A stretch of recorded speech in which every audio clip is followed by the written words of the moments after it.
These students are looking forward to casting their ballots come July 31. It'll be their first time. President Robert Mugabe and Prime Minister Morgan Tsvangirai are both convinced they can win the election. One of them will be wrong. But young voters like these could be crucial in determining who is right. And the students seem clear on the burning issues. If you check here in Zimbabwe, our industries, they are down. And as a student, I'm not guaranteed of employment after I graduate.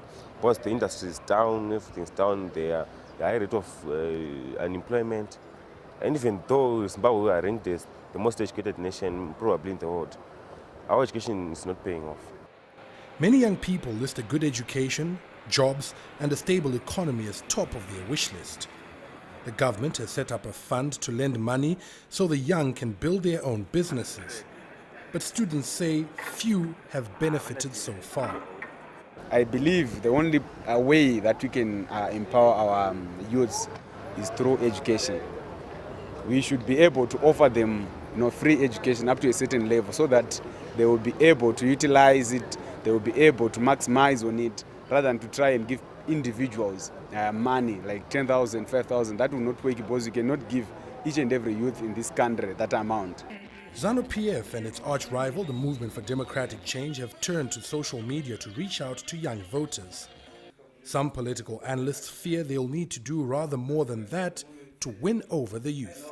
The reality is politics is not necessarily as high up a priority for most young people in present-day Zimbabwe.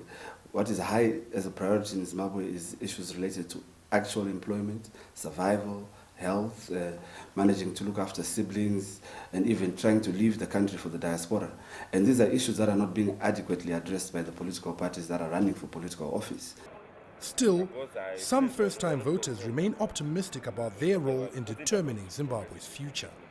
Do you think young people are being listened to? Do you think your voice will be heard?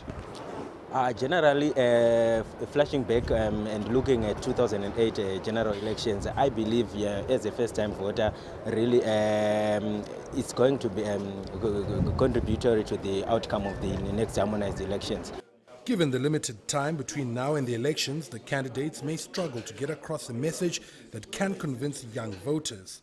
But that certainly will not stop them from trying. As July 31st draws closer, so too does the answer to the question as to which way the youths will tip the scales in the forthcoming election. Farai Mwakutuya, CCTV, Harare, Zimbabwe.